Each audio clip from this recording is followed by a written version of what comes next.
Денес е последен ден од ултиматумот што го дадовте, што го даде шарената револуција до власта да ги исполнат барањата на демонстрантите. Кои се вашите очекувања? Дали нешто очекувате дека денеска последен ден ќе се случи или тоа власта ќе биде глува за вашите барања?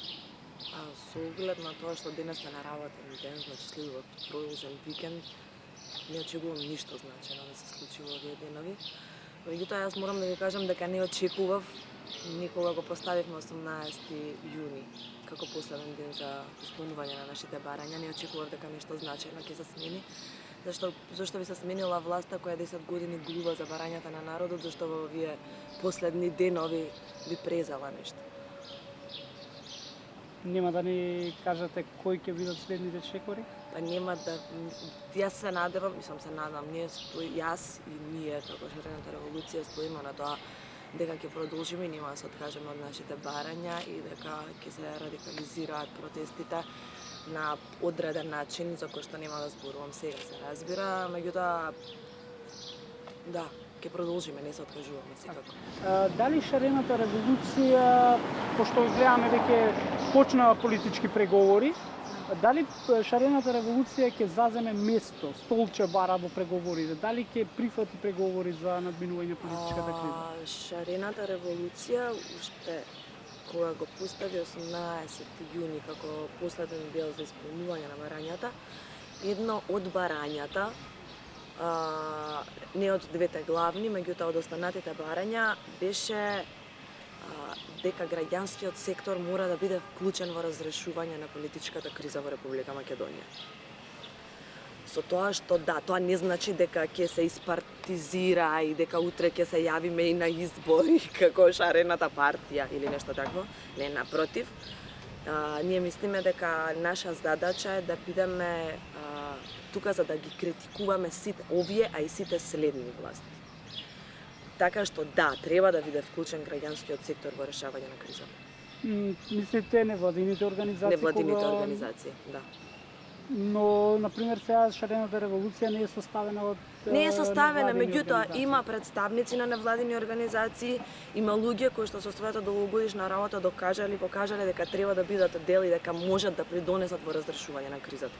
Така што не мора да бидат само невладини организации, апсолутно дека невладиниот сектор треба да биде вклучен, меѓутоа и индивидуалците кои што допринеле за развојот на оваа држава во различни области, се разбира може и сега да помогнат. Уметниците во овој момент, дали го креваат својот глас? Кој е нивниот пристап? Зашто нигде ги нема?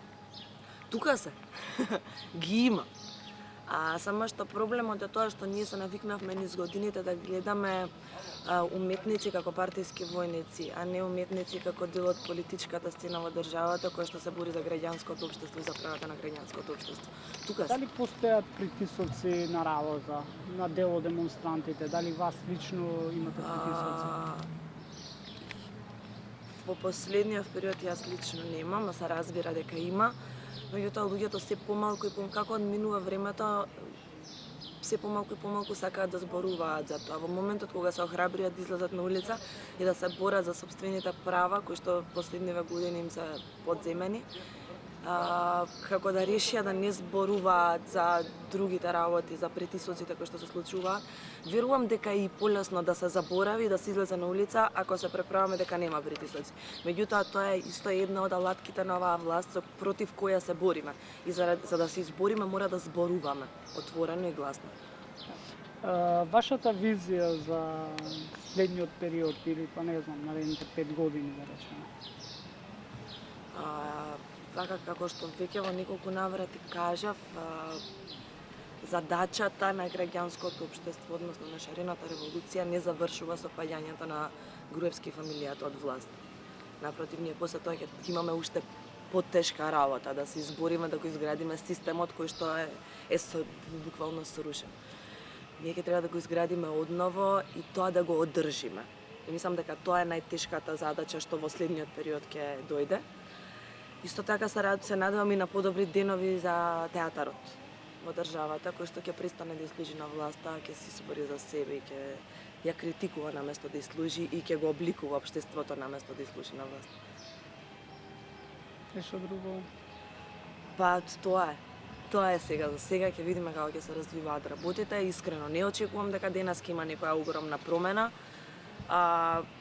Многу е смешно што власта уште мисли дека може да не залаже со ситните натегања како што е притворот за Талевски, како што е оставката на Ставревски.